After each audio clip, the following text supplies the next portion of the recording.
on behalf of the Faculty of Management, Social Sciences and Humanities of General Sir John Kotalawala Defence University. We welcome you all to the technical session on Social Sciences and Humanities of the 16th International Research Conference on Applied Data Sciences Communication. It will be my honor to introduce the panel of experts for today's technical session. This session will be chaired by Dr. Samantha Arachi, and the rapporteur is Dr. Krishanti Anandavansa. Now I would like to introduce the presenters for today's technical session. AHDB Da Silva, RSP Ranasinghe, and MRM Rihan. MR Suk, R Veerasinghe, and V Veerasinghe. MU Satyanjali, LN NA Da Silva. K Somarathne, V Veerasinghe, and L Salgado.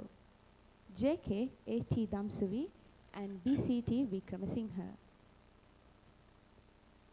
Ladies and gentlemen, we have the honor of giving a brief introduction of the chairperson of this session, Dr. Samantha Arachi. Dr. Samantha Arachi is a senior lecturer at the Department of Communication and Media Technologies and coordinator of the Advanced Digital Media Technology Center at the University of Colombo School of Computing. He obtained a Bachelor of Sciences from the University of Colombo in 1999. He holds a postgraduate diploma in computer technology from the University of Colombo in 2001 and a postgraduate diploma in information management in 2007.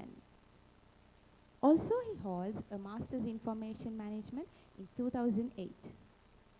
He read for his Doctor of Philosophy in Computer Science in Malaysia in 2018.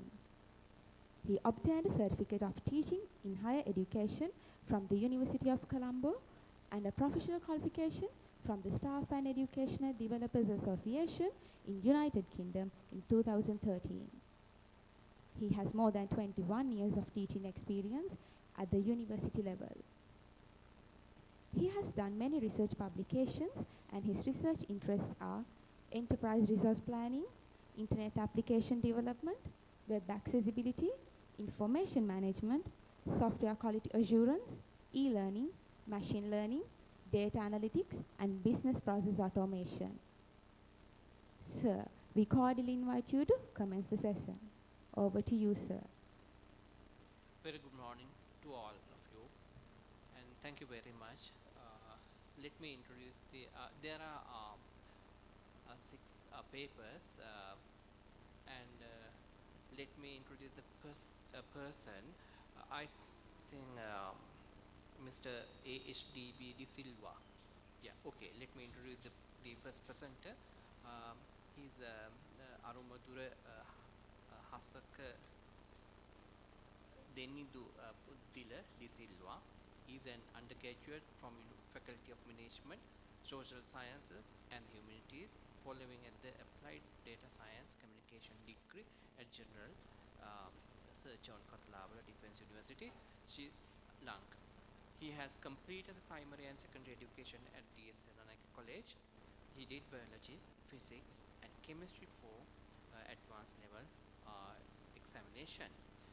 And he's going to present negative effects of the integrating the ChatGPT in the higher education system concerning the achieving the resilience through digitizations, sustainability and sectoral transformations.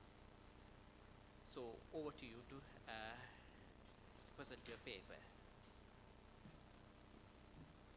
Good morning to all, chair, guest and the audience. I'm here to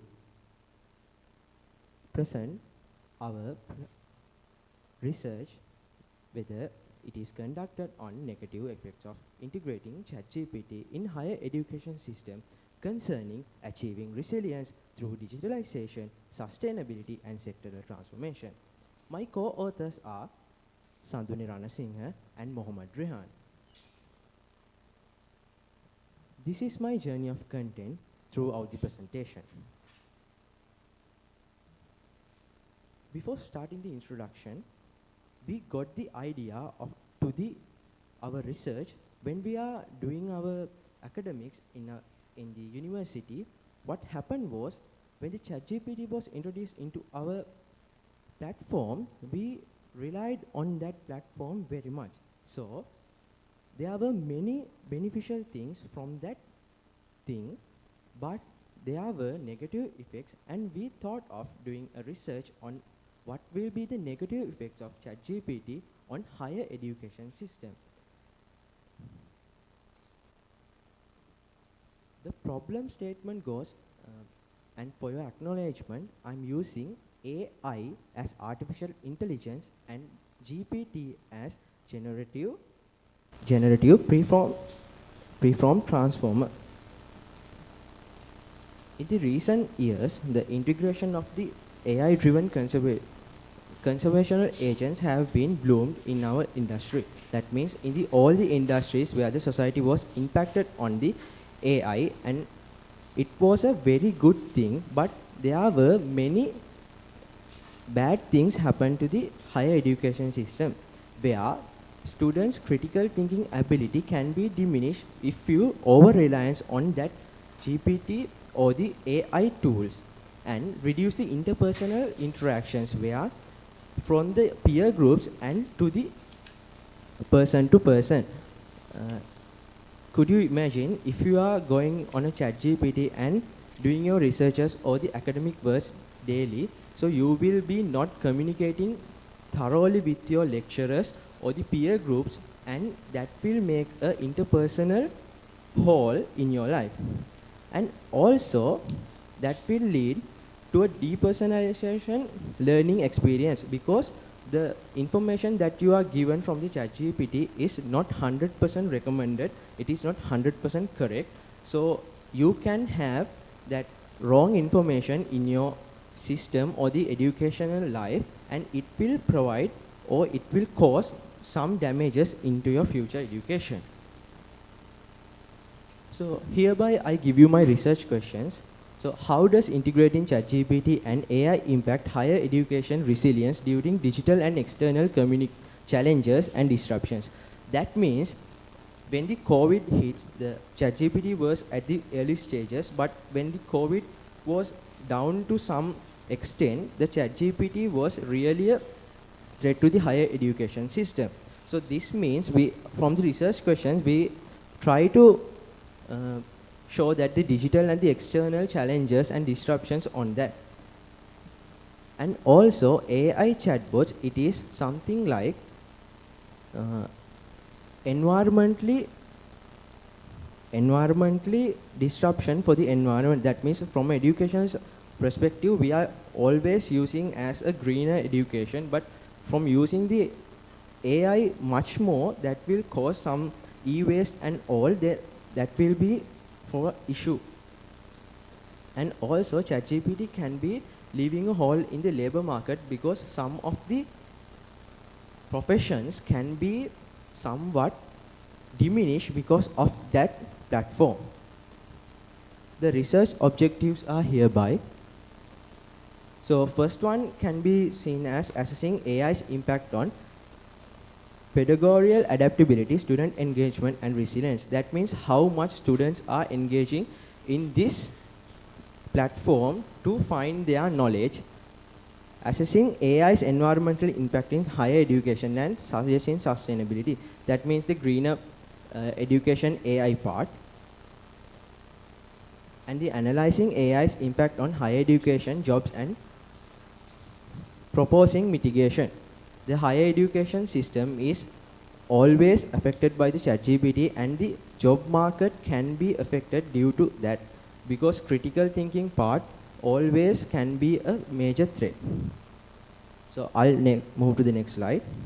So for the research, we use a methodology, mixed methodology, where we interviewed some randomly picked educational tutors, educational institutes and students, and we gathered that they have been engaging it too very much, and it can cause some disruptions in their lives.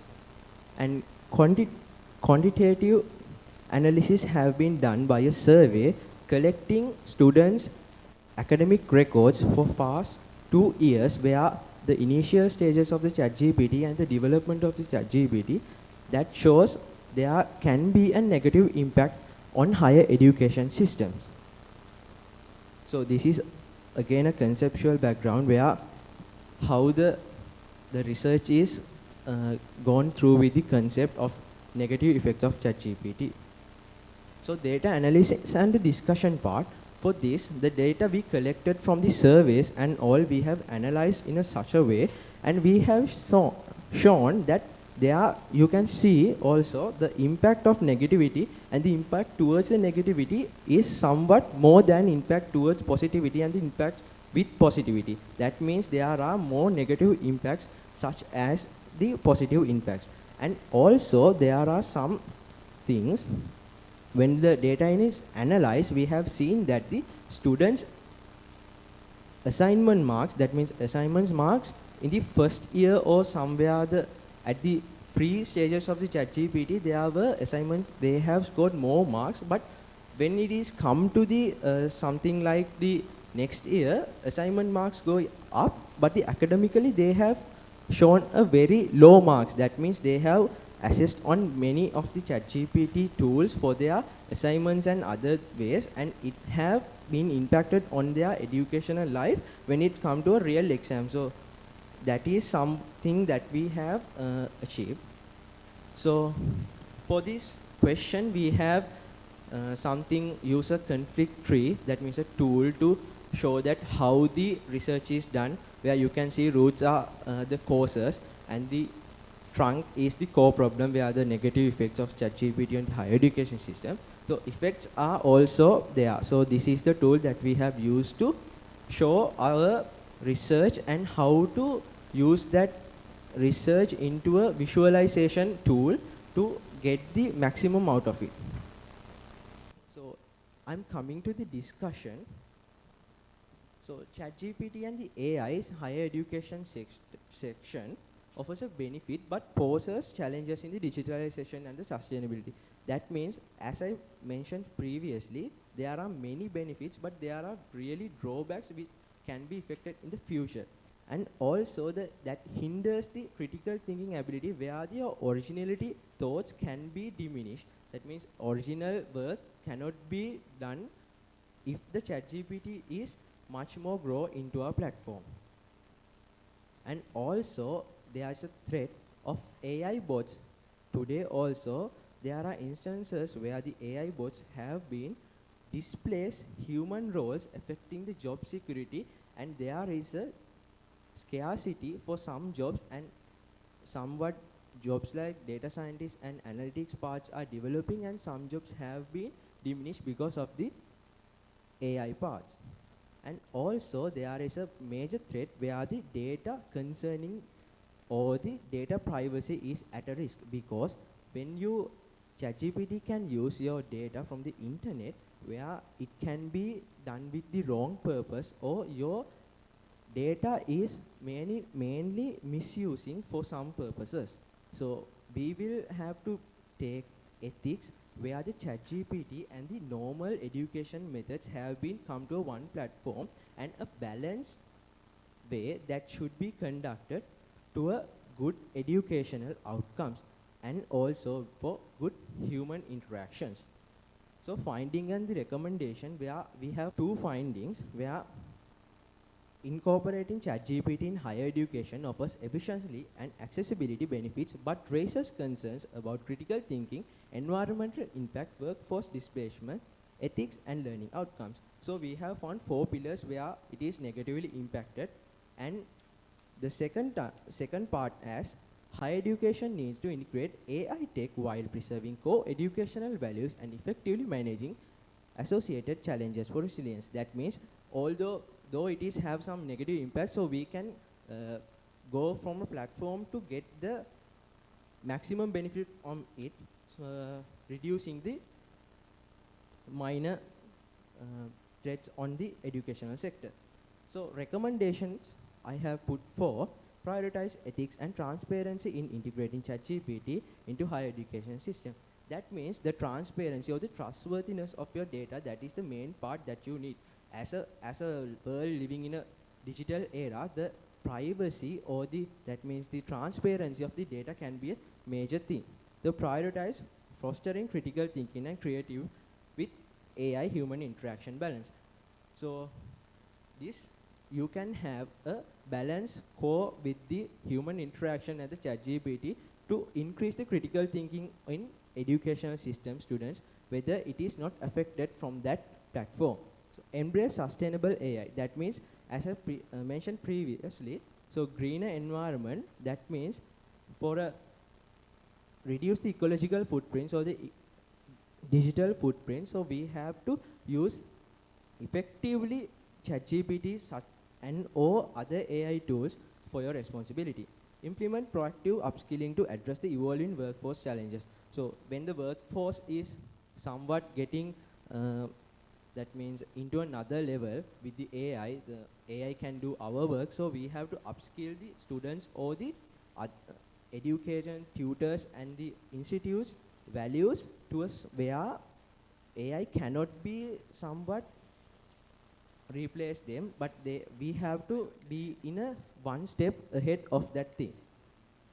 So as for the conclusion, so I have concern that the study highlights concern about over-resilience on AI chatbots in education. So over-resilience should be avoided, whether when you are doing academics and non-academics and other things, because if you over-resile on that, that means you are losing your critical thinking abilities and the originality of your work. Then there onwards, that will be a bigger problem in the next thing. We have shown the 4 pillars. Workforce environment. If you are not upskilling your workforce environment abilities without ChatGPT, that will be really a main concern. And also, as I mentioned, the AI should be used in a much more greener environment, greener strategies, workforce development. Ethicals, for we have to make sure the ethics are gone right with the ChatGPT, where your data or you are using your platforms strategically and moral for your life in this digital age. So these are the references which we have used, and you can see the last 2 biblicals. So that's my presentation. For further acknowledgement, you can contact us. This is our mail addresses, and thank you all.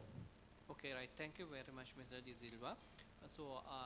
Let me introduce our judging panel. I'm very sorry, actually, at the beginning I couldn't do that one. So, the Mr. Pasendu Marasinghe is a lecturer, University of Colombo School of Computing, and the Miss Gayani Rupasinghe, she also the lecturer at the University of Colombo School of Computing. So, welcome both of you, right? I'm very sorry.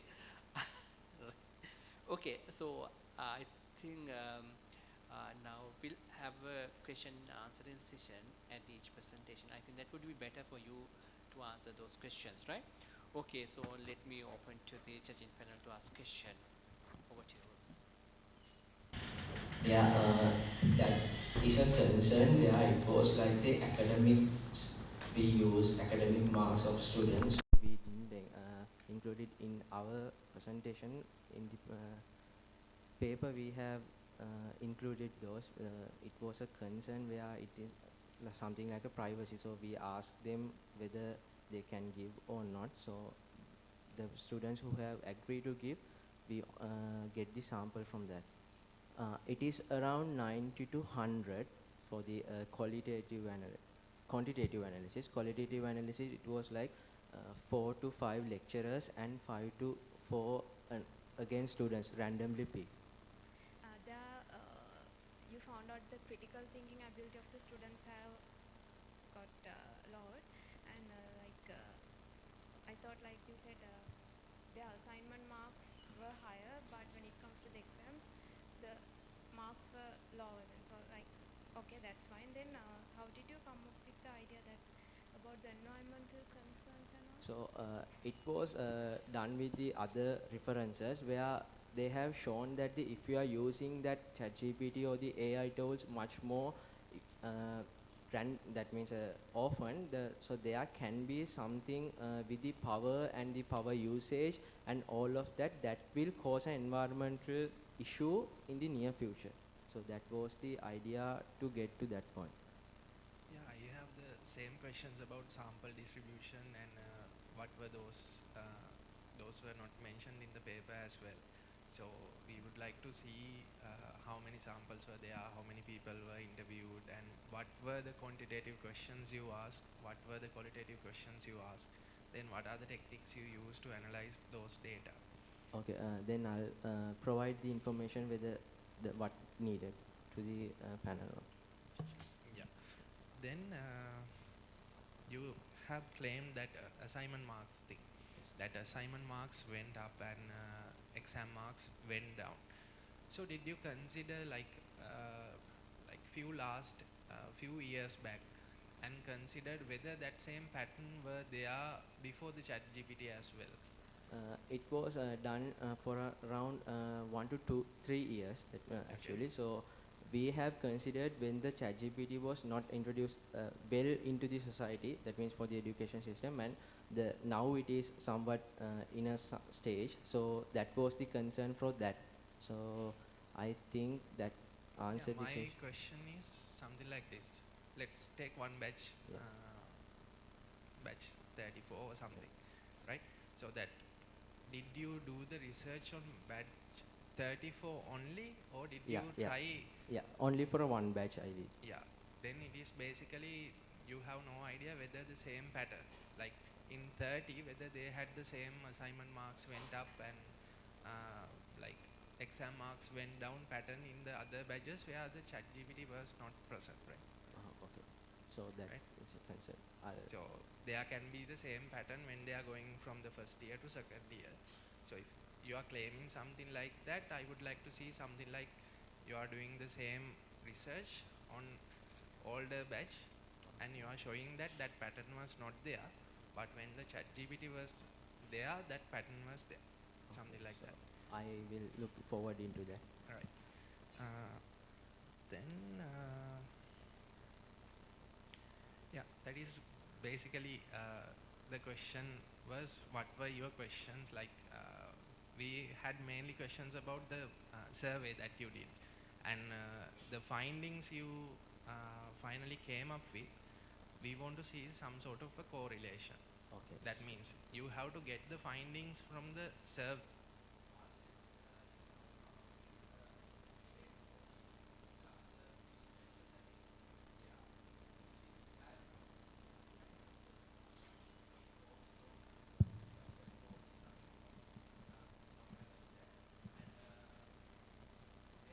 You have to justify your final finding.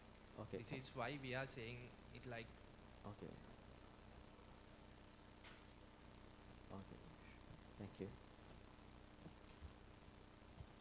Okay, right. Thank you very much, Mr. Pasindu and Ms. Kayani. Then let me call upon the second presenter, and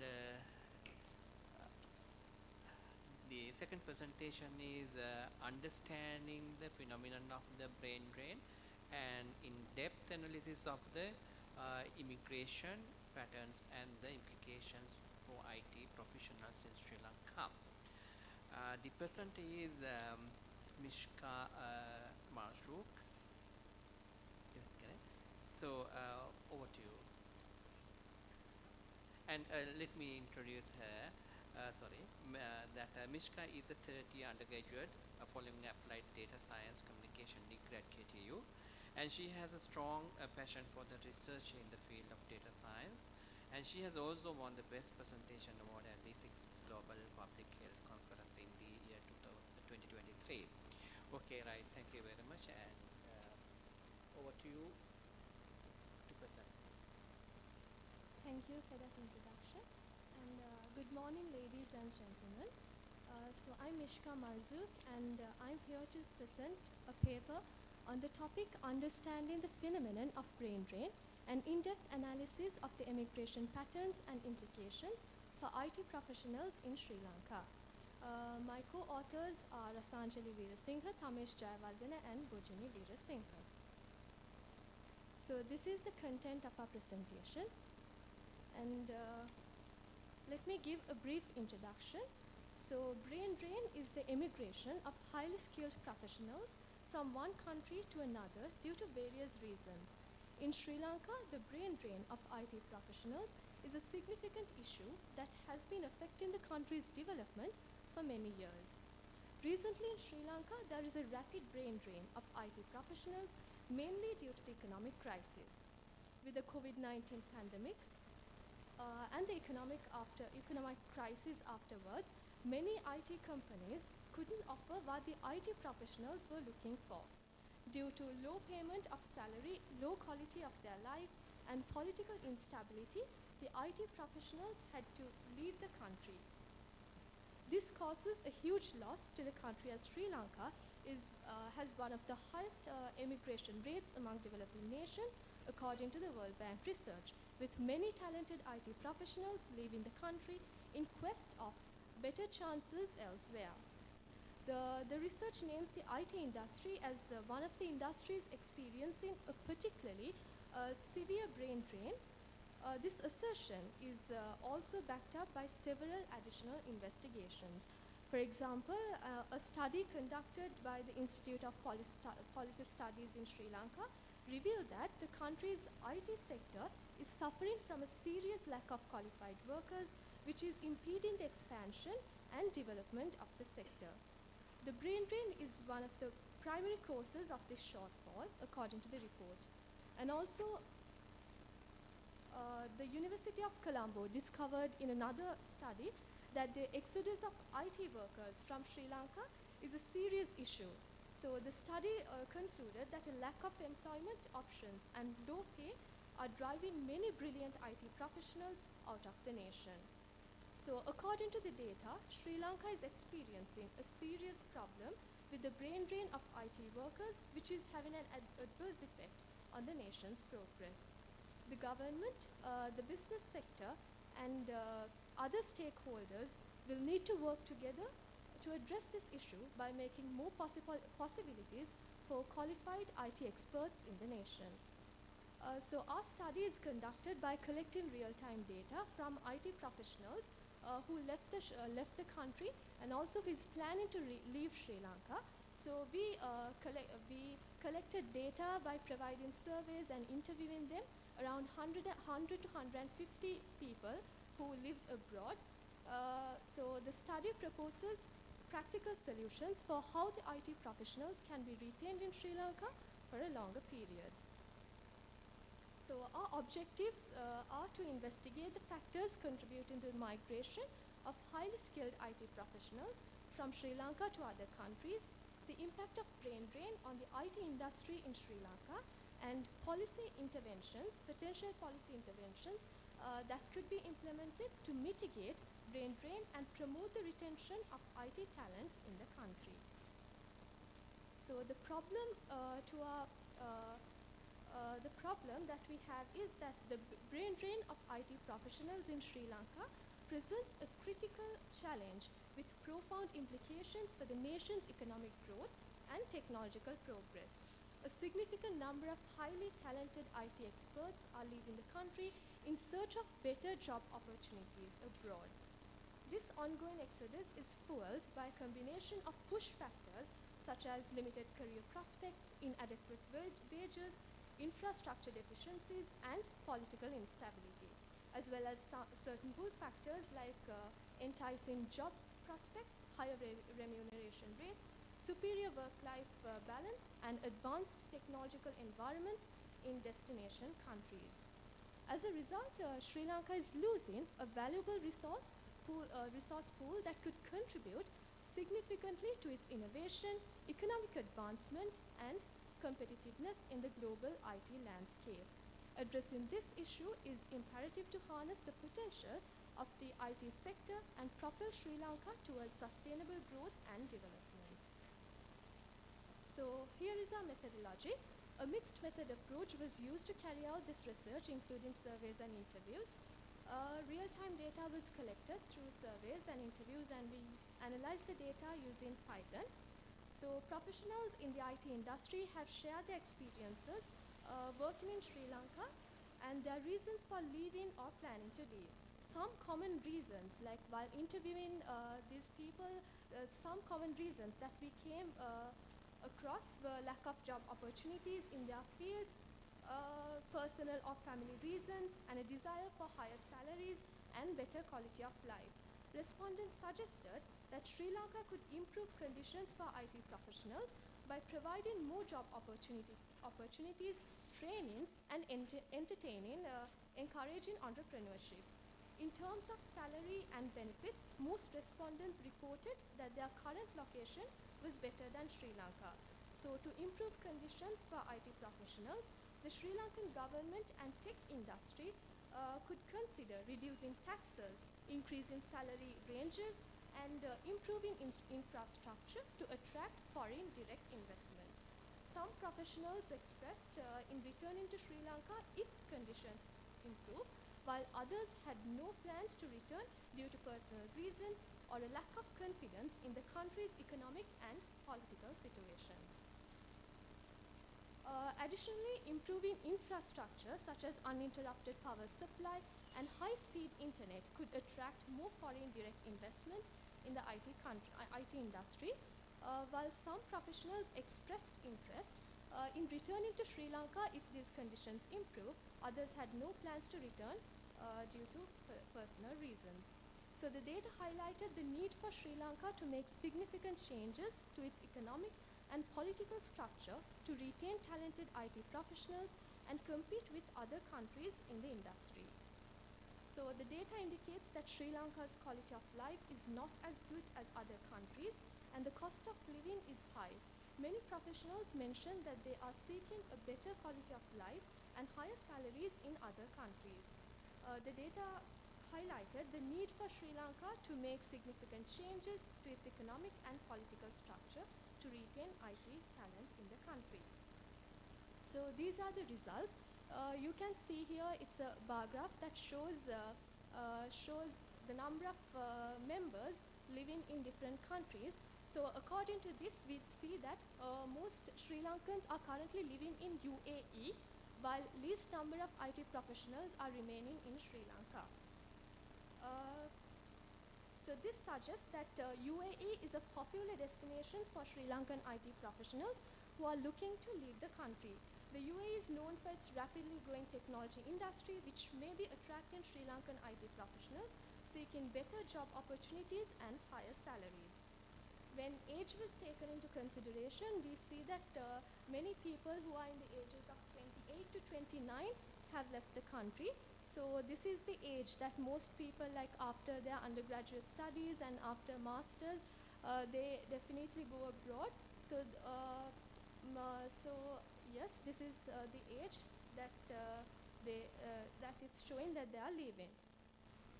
And here you can see a donut chart. So it shows that most of the software engineers are leaving the country, and also you can see in the figure 4, it visualizes given data to find the relationship between the variables in the data set, where the variables can be continuous or categorical. So according to these, some respondents are currently living in United States, Australia, and in Germany. These countries are also known for their thriving technology industries and provide better opportunities for IT professionals. This could be one of the reasons why Sri Lankan IT professionals are seeking opportunities in other developed countries. So the data suggests that most Sri Lankan IT professionals who participated in the survey are software engineers.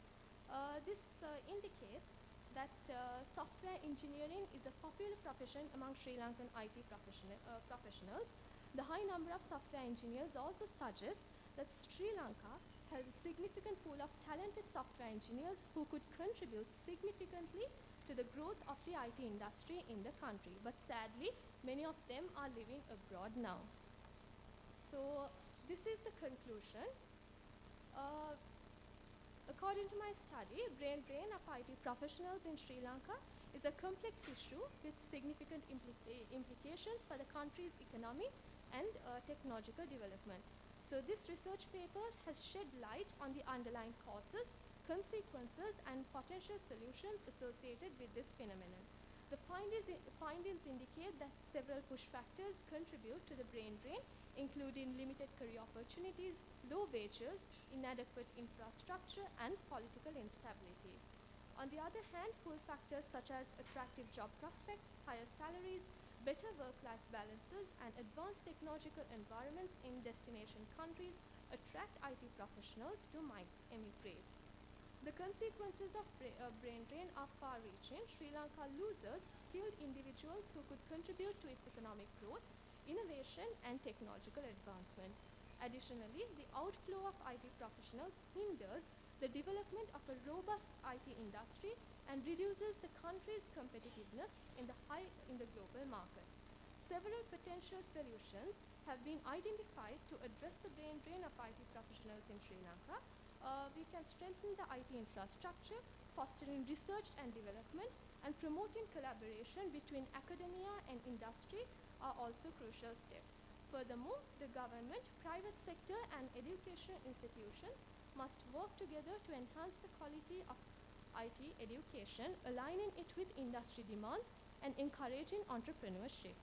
This can also help to create a thriving IT ecosystem that retains and attracts skilled professionals, mitigating the brain drain of IT professionals in Sri Lanka, which requires a comprehensive and multifaceted approach.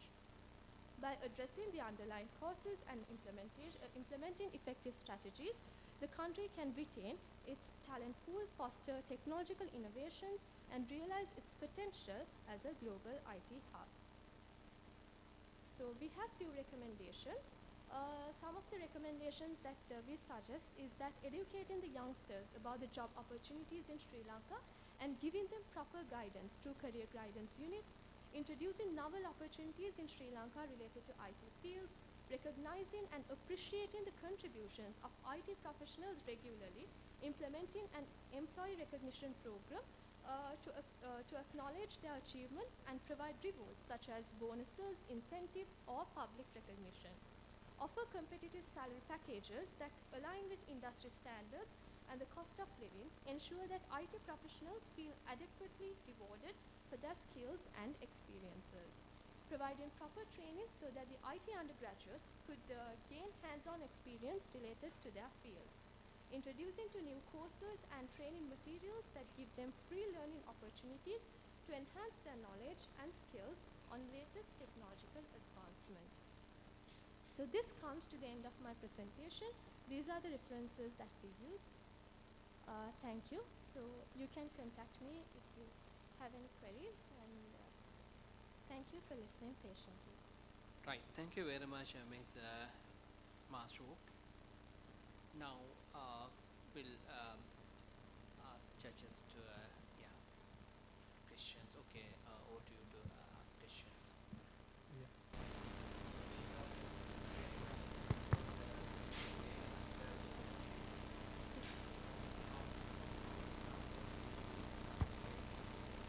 Yeah, so I think I mentioned around 100 to 150 IT professionals from different like engineers, designers, and from different fields. So we collected data from them living in Sri Lanka and currently who are abroad. So yes, sir.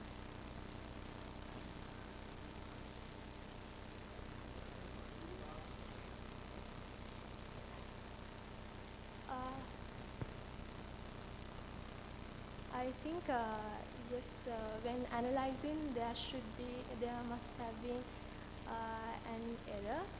So yeah, even because when we were collecting also like we collected data through like questioning, like sending surveys and by interviewing them. So there must have been certain errors like while entering the data. So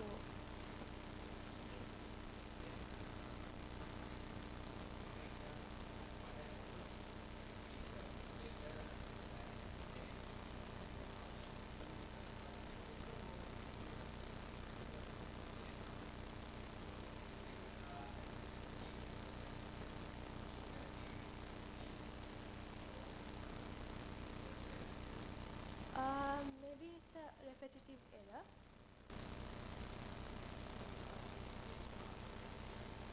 Yes.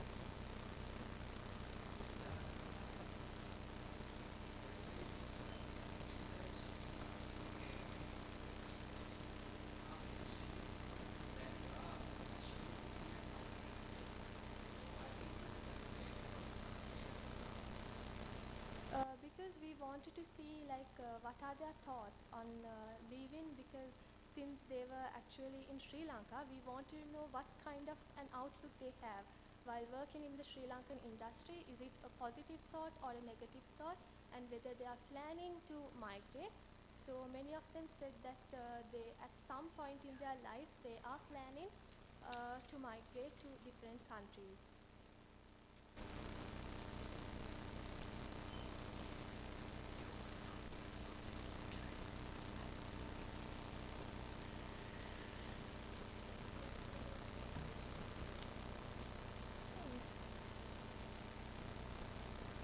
Instability.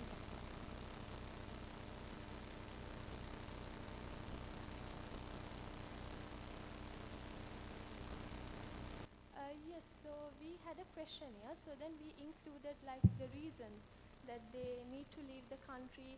So some said because they don't have much opportunities in Sri Lanka, then less wages and things like that. So the factors that I have mentioned were the exact reasons that we received through our research survey and the interviews, and while just talking to them we got to know. And also some of the research papers that we went through had such factors given as in their research papers as well.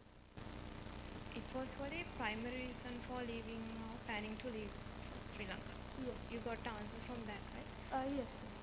Like, did you give them several options, or No, we totally gave them, we just gave them to write their own ideas. So by analyzing, most of them had the same sort of answers. So yeah, that's all. Okay. thank you. Now, the third paper is Intelligent Traffic Management System for the Development Smart Cities in Sri Lanka. And the Miss Udani Satyanjali is going to present that one. And Udani is currently enrolled in the Chandra John Kotalawala Defense University's 39 intake. And she's pursuing Bachelor's of Science in Applied Data Science and Communication. And she is particularly interested in data science and artificial intelligence because of the potential for those fields to completely change a variety of sectors. And especially she's interested in exploring the applications of these fields in intelligent traffic management systems and their impact on improving the urban environment. Then I think her studies and the research, maybe she's mainly doing that doing research in that area, and contribute to the advancement in data science and AI while developing the innovative solutions for real world challenges. Okay, right over to Dani. Good morning, everyone. I'm Udani Satyanjali, and I'm delighted to be here today to talk about a topic that's not only relevant but also holds immense potential to transform our urban landscapes. Well, today we are talking about something that's changing the game: intelligent traffic management in Sri Lanka for the development of smart cities. Now I know we all have those days when we are stuck in traffic, staring at the sea of brake lights and wondering if there's a better way. That's where Intelligence paper isn't just about traffic signals and cameras, it's about harnessing the power of technology, data and innovation to create cities that are not only smart but also incredibly livable. So get ready to uncover how Sri Lanka is stepping up to the plate using data-driven insights, snazzy sensors and clever algorithms to tackle traffic congestion head-on. We are talking about systems that adapt in real time, guiding you through the quickest routes, predicting jams before they happen, and giving us all a breather from those traffic-induced sights. As we explore the notions of traffic congestion in Sri Lanka today, remember that this is not just a problem, it's an opportunity for innovation, sustainable solutions, and for a better quality of life for all Sri Lankans. As the saying goes, a picture is worth 1,000 words. And this one tells the story of frustration, inefficiency, and the urgent need for solutions. Now, to put things into perspective, take a look at this image I found online. This basically shows the heavy traffic along the baseline road in Sri Lanka. Moving on to the next slide. So here I have described my research question. What strategies and mechanisms can be implemented through an intelligent traffic management system to effectively minimize traffic congestion and address associated challenges in Sri Lanka, considering factors such as traffic flow optimization, route prediction, accident prevention, and environmental impact. Moving on to the next slide. The research objective is clear: to contribute to the advancement of intelligent traffic management systems. I aim to do this by synthesizing insights from existing research articles. So how do we go about achieving this objective? Let me take you through my systematic methodology. First, I started by tapping into reputable academic databases such as IEEE Explore, ACM Digital Library, ResearchGate, and Google Scholar. These sources provided access to a wealth of research articles related to ITMS. To ensure comprehensive coverage, I employed relevant keywords including intelligent traffic management system, traffic control, smart transportation, and related terms for systematic searches. This helped me to cast a wide net to gather relevant articles. Selecting the right article was crucial. I evaluated articles based on criteria such as relevance and credibility. Articles from well-established conferences and journals were given priority. From each selected article, I meticulously extracted valuable data and insights. These included details about ITMS technologies, algorithms, case studies, challenges, and outcomes. It's essential to knowledge that our methodology relies solely on existing research articles up to a specific knowledge of cutoff date. In conclusion, the systematic approach to data selection, extraction, and analysis is geared toward enhancing the validity and reliability of the study. I believe that by understanding the past, we can better shape the future of intelligent traffic management system. Moving on to the next slide. Why do Sri Lanka needs ITMS? Traditional traffic lights, while they have served us well for decades, are no longer sufficient to manage the complex and ever-increasing traffic in our cities. One of the key issues with traditional traffic lights is their lack of adaptability and intelligence. These systems rely on fixed time allocations irrespective of traffic density. This leads to inefficient traffic flow, especially during peak hours. What we need are traffic signals that can adapt in real time to changing congestion levels, ensuring smoother traffic flow and reducing the frustration of commuters stuck in jams. Consider the unnecessary waiting at intersection due to fixed timers. It's frustrating, time-consuming, and contributes to traffic congestion. To address this, we propose the implementation of signals that can instantly close when no vehicles are present, thereby improving the traffic flow and reducing delays. Our traditional traffic lights are also vulnerable to environmental conditions such as rain and fog. Reduced visibility during adverse weather can lead to accidents and even fatalities. It's crucial that we invest in weather-resistant traffic signals to ensure the safety of all road users. Last but certainly not least, consider the lack of priority for emergency vehicles. Our current systems do not grant them the immediate right of way they often use. We must introduce smart traffic signals that prioritize emergency vehicles even before they reach intersections. to improve emergency response times and save lives. Now I'm going to talk about the systematic literature review. First, let's delve into the issue of road accidents. Globally, road accidents rank as the 10th most frequent cause of death. Here I have shown a graph showing the fatalities and injuries resulting from road traffic accidents in Sri Lanka. You can see the graph is increasing with each year. This graph shows the fatalities and injuries from road traffic accidents in the period of 1977 to 2013 in Sri Lanka. In Sri Lanka, there were a significant contributor to mortality in 2020. According to the data from the World Health Organization in 2018, road accidents accounted for 3,590 fatalities, representing 2.82% of total deaths. Now let's shift our focus to the daily challenge of traffic congestion, particularly in our capital city, Colombo. Colombo suffers an economic loss of approximately $5 million each day due to traffic congestion. This not only affects the economy, but also leads to frustration among residents and criticism of government measures. Inadequate planning and challenges in enforcing traffic regulations contribute to this persistent issue. One key element in resolving congestion is the efficient utilization of traffic lights, as highlighted by traffic specialists. Traffic congestion, on the other hand, affects not only individuals, but also the transportation industry. Carriers and fleet managers report increased vehicle wear and tear due to prolonged idling in traffic, leading to increased maintenance costs. Police corruption, where officers accept bribes for illegal parking, further exacerbates congestion issues. In conclusion, road accidents and traffic congestion pose significant challenges to our nation.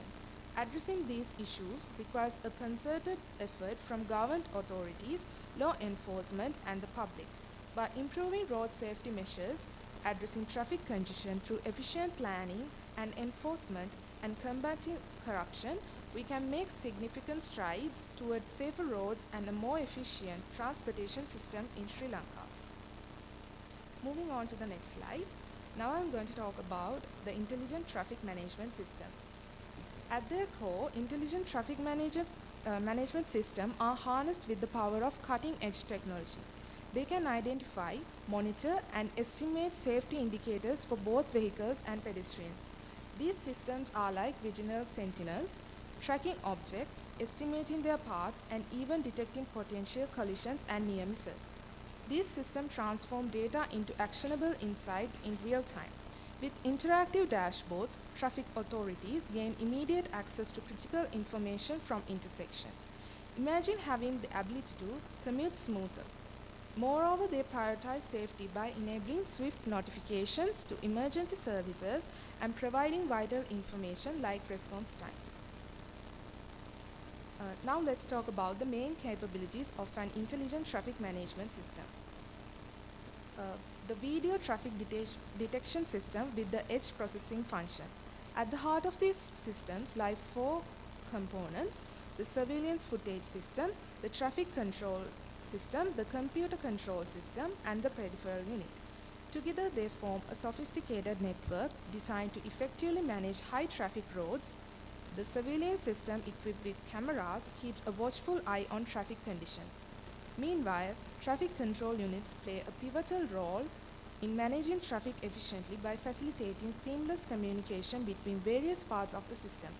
The peripheral units handle data processing, signal recognition, and responses. Finally, the control unit detects the traffic flow and establishes communication with peripherals. Now, let's delve into the key elements of a modern traffic management system. These include connected CCTV cameras with high-definition recording, computer visions for image detection and recognition, edge chips for local video processing with reduced latency, and cloud connection with GPS-based communication for receiving updates. What do these elements enable us to do? They allow us to detect incidents before they occur, from accidents to obstacles, and even illegal parking. They empower us to send rapid alerts to intelligent traffic management system in mere seconds. They automate a series of follow-up actions, including dispatching emergency services, adjusting signals in traffic customization areas, rerouting public transport, and providing real-time information to nearby drivers. These innovative technologies are more than just gadgets. They are our guardians on the road. Sensors and cameras work tirelessly to collect data. The intersection collision avoidance system keeps us safe at intersections. The dynamic curve warning system guides us through the tricky curves, and the wildlife detection system protects both drivers and wildlife in rural areas. In this slide, I have mentioned all the details briefly. Next, we are going to talk about the other main capability of the intelligent traffic management system, which is pedestrian detection and pollution analysis. By continuously collecting real-time data, these systems help manage pedestrian flows and ensure their safety. For instance, they use sensors to alert drivers when pedestrians are crossing the road at crosswalks, reducing accidents. Moreover, pedestrians waiting at bus stops can benefit from real-time information, displays and voice announcements, making their journey safer and more convenient. We all know that vehicle emissions contribute significantly to urban air pollution. Intelligent traffic management systems are taking steps to tackle this issue. They optimize traffic flow, reducing congestion and emissions. What's remarkable is that these systems can even predict instances of air pollution, adjusting traffic signals to minimize vehicle emission in pollution-prone areas. Pilot testing has shown reduced travel times and emissions, offering a glimpse of a cleaner and more efficient future. It's worth noting that these technologies go beyond traffic lights. They provide real-time data that informs city planning efforts, working towards zero carbon transportation and safer roads. Data analysis is at the heart of these improvements, focusing on air quality, emissions, traffic volume, and more. This data helps us build resilient infrastructure, enhance mobility, and create cleaner urban environments. Now here you can see a picture describing the process of how the data is collected through the Wi-Fi modules and sent it to different authorities and accessories so that they can take the necessary steps to control the situation.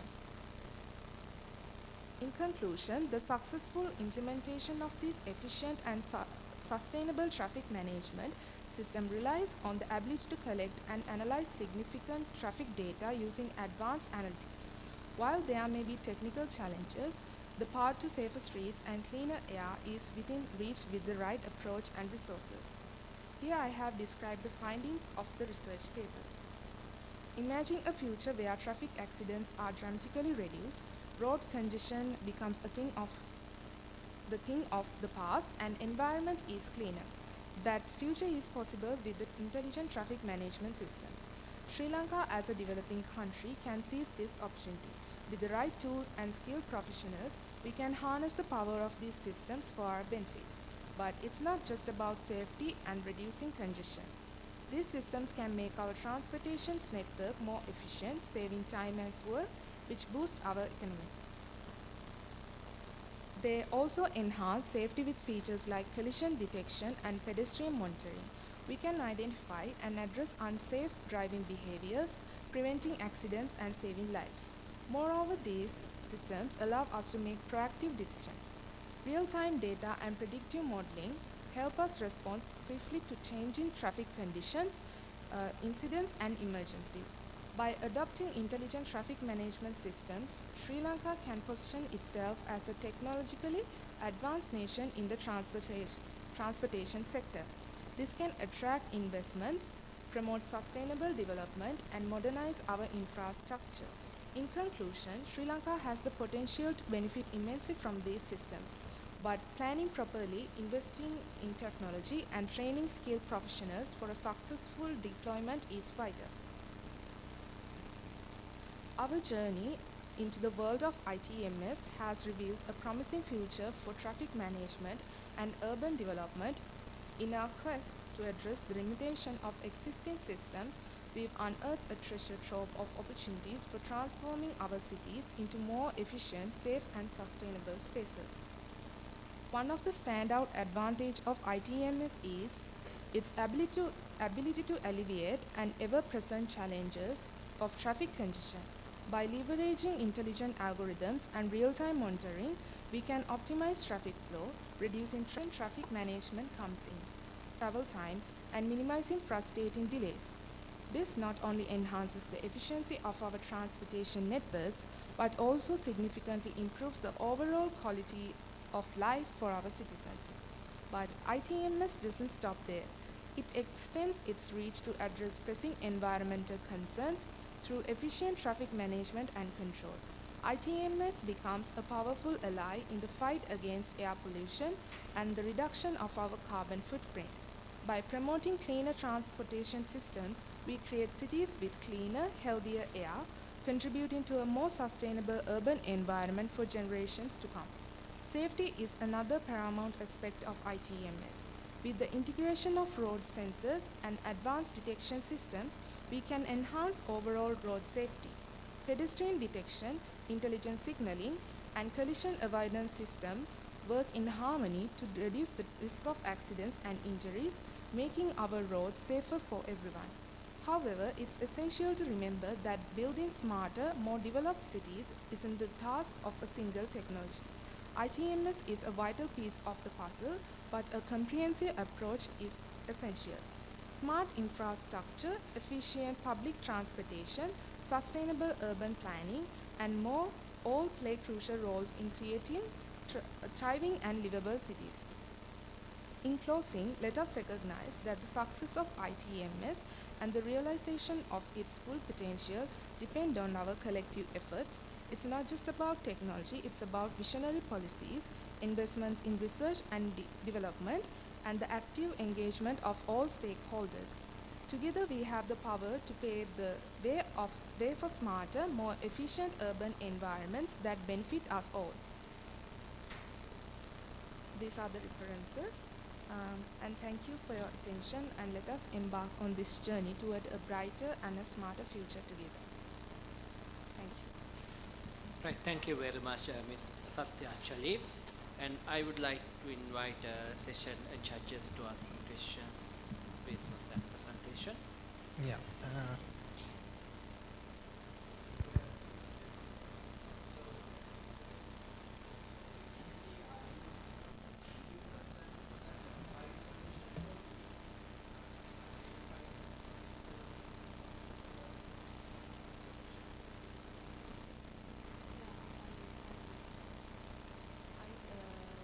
Read many articles regarding this, and I created all the possible outcomes that can implement in Sri Lanka. That means basically it is a combination Combination. of different parts that will be like suitable for Sri Lanka. Right. If we keep that out, basically if we remove the combinational part out, what would be the most suitable implementation that you have seen in the literature that will be suitable for Sri Lanka in terms of intelligent traffic management system? I think the pedestrian road accident limitations and air pollution detections will be the best solution for Sri Lanka. Yeah. So, which paper actually have the best idea? I'm asking about the like, what is the best paper you read? You found out that is suitable for implementing in Sri Lanka. You mean like a research article? Yeah. Yes, I have mentioned in my references. One was Dr. Dassanaike something, I can't remember the name. He has gone through the road accidents that have occurred in Sri Lanka, and what are the implementations that can be implemented in Sri Lanka. He has wrote it down in his article, so I think I got the ideas from his research article. Okay. Then another question would be like we have a real issue of congestion in the Colombo city, right? So in order to address that, we can, like, we are now actually suggesting many different IoT solutions and everything. In terms of economical aspect, would you think those solutions are viable to implement in Sri Lanka?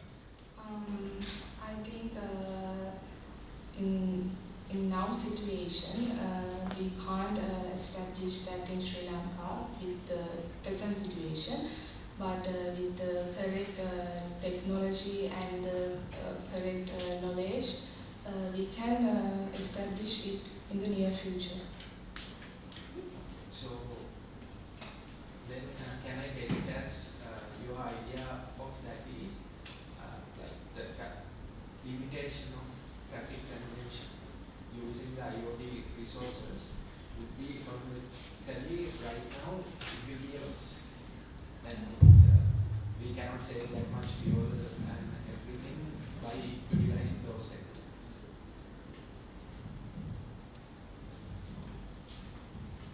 Or are you what's your idea? Yeah, with the present situation, we can't implement that thing of ITMS solution in Sri Lanka. Yeah, hopefully in the near future, with the right minds, we can establish it in Sri Lanka. So that's all. Okay, right, thank you very much.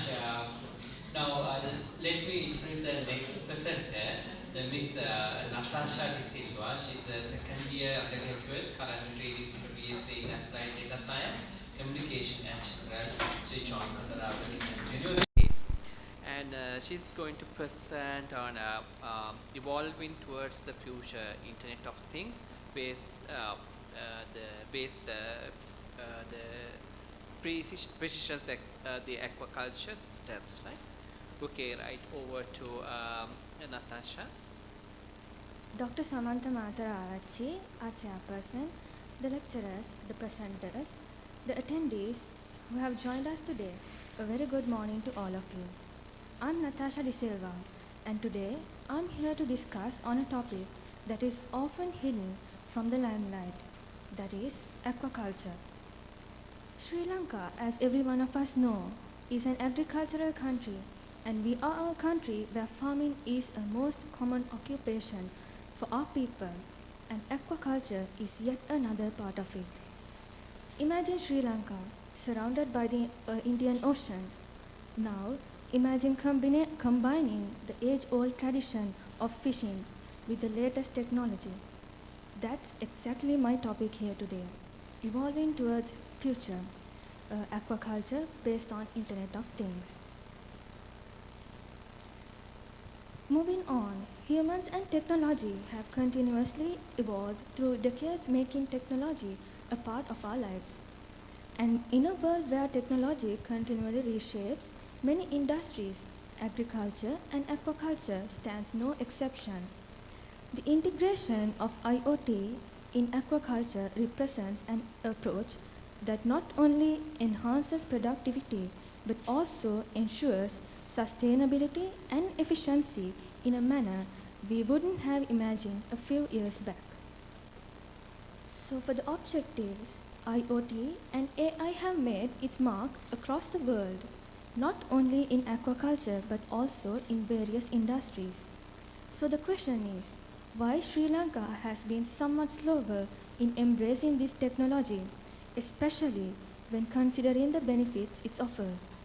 However, it is also important to note that these technologies are slowly making their way into our lives, simplifying various aspects of our lives. The research includes the global adoption and integration of IoT in aquaculture and also the barriers that have limited the widespread use of IoT in Sri Lanka, mainly focusing on the conceptual background. Going forward, the significance of aquaculture. Aquaculture plays an important role in ensuring sustainable supply of seafood as the world population increases. China stands out as a global supplier in supplying aquacultural products, and it is 35% to the total seafood production worldwide. So in a way, we can say that China as the largest seafood supplier on a global scale. So with the world's growing appetite for seafood, fish farmers worldwide are really stepping up to meet the demand. And as a result, they are putting a lot of effort into increasing production and efficiency to keep up with this rise. As we move ahead, there are many types of aquaculture. There's mariculture, there's fish farming, there's alga culture, inland ponds, recirculating system, and cage systems. As you can see in this graph, capture fish is indicated in lighter shades, and inland aquaculture is shown by the darker shades. Over the years, aquaculture has seen significant growth, suggesting an increase in the harvest. Overall, the data suggests that both capture fish and aquaculture has seen growth trends, experiencing significant expansion in both marine and inland. When it comes to technological advancement, the past 5 decades have witnessed technological advancement in aquaculture, transforming it from traditional fish farming to high technology.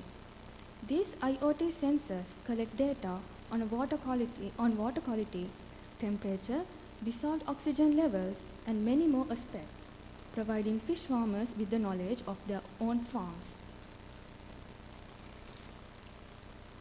As we move ahead, I want to highlight that aquaculture plays a crucial role in achieving several sustainable development goals outlined by the United Nations, and they are zero hunger, affordable and clean energy, industry, innovation and infrastructure, responsible consumption and production, life below water. To fully realize these SDGs, it is essential to prioritize sustainable and responsible practices. Now I'd like to discuss about some of the related work, surveys and researchers on this topic. The effectiveness and productivity of aquaculture relies on several critical factors, mainly on water quality, temperature and the pH levels. Additionally, parameters like dissolved oxygen level and salinity also plays a significant role in creating an ideal environment for aquatic organisms.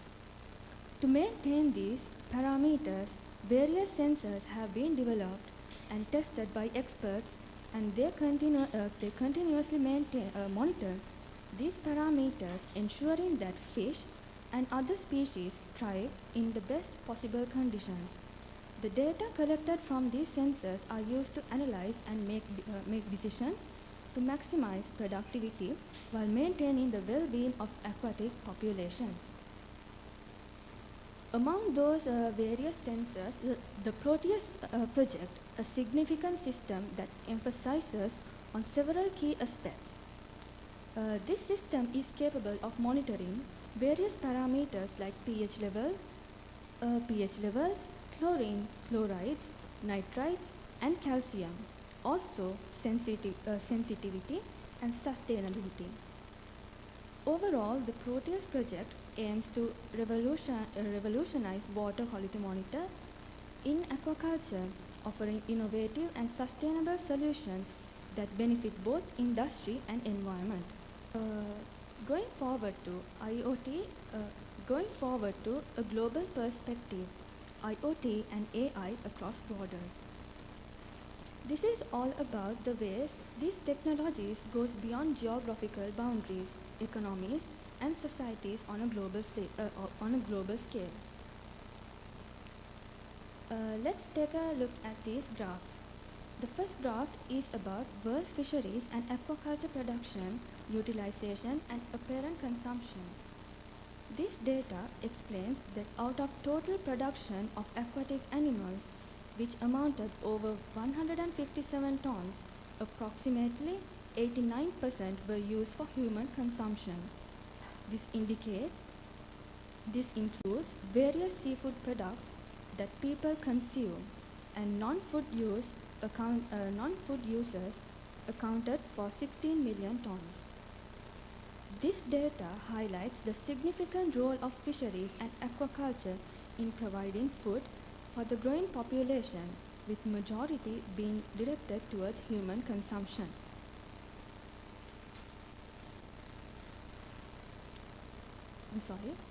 The second graph shows regional contribution to world capture fisheries and aquaculture production. Briefly explaining this, we can see that the Asian countries are the leading producers of aquatic animals, contributing 70% of total fisheries production among other continents like America, Europe, Africa, and Oceania. Overall, this data suggests the production have experienced significant growth across all continents in recent decades. And Asian countries have played a central role in this expansion due to their contribution to the global seafood supply. Presenting in greater detail, the Southeast Asian region has emerged as a leading supply in the aquaculture. Southeast regions like Thailand, Vietnam, Indonesia, Malaysia, and Philippines has become the top suppliers in aquaculture. This region has rapidly expanded its aquaculture production capabilities to become a major player on the global scale. There are actually many examples to elaborate on, but those sensors focus mainly on one parameters or two, or mostly two. But this project, which was done by a company named Libelium, is remarkable. The fish farming sector in Iran has experienced a significant growth in recent years because of this project. They have developed a smart water sensor network to monitor numerous parameters that is important for fish growth and survival. If we take a look at these two photos, they show the communication protocol between the devices, the Think Plus Fat platform that was facilitated for real-time parameter control, and it offers graphical representations and tables displaying sensor values. The key advantages of this project includes lower power, versatile and semi-autonomous devices, ease of integration with cloud-based solutions, affordability of the sensors, simplicity and easy to install and deploy of the sensors on site. Shifting the focus onto the IoT-based monitoring in aquaculture. One of the key advantages of this technology is the ability to provide real-time data to farmers while using user-friendly interfaces such as mobile apps and web applications. For example, imagine the dissolved oxygen level is below the preset value. This will automatically turn on the alarm in the farm, and also it will automatically send a warning alert to the farmer's smartphone. And additionally, this system turns on until the oxygen levels come to an acceptable range, and automatically turn off when they reach an optimal level. Farmers also have flexibility to manually override and manage the operations as needed, granting them greater control over their aquacultural operations. Moving on to the environment impact of aquaculture. Despite the advantages, IoT in aquaculture systems also have limitations. It includes difficulties with remote connectivity, the need for technological knowledge, and concerns about data security. To improve these barriers, a comprehensive approach that includes improving connectivity, building infrastructure, providing education on cybersecurity is really essential. Moving ahead from tradition to technology.